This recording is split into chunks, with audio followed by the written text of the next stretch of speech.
о жилых кварталах. И вода отсюда естественным путем стекала в жилые дома, в жилые кварталы жителей римского Карфагена.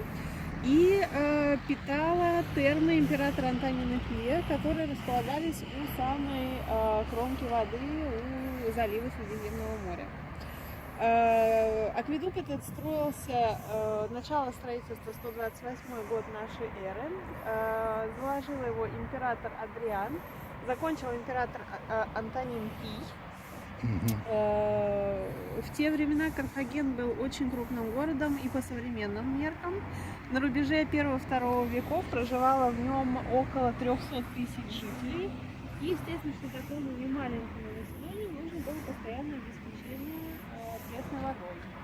Когда император Адриан издал указ, по которому должны были обнаружить в непосредственной близости от Карфагена мощный источник пресной воды, от которого планировался быть построенным акведук, доставлявший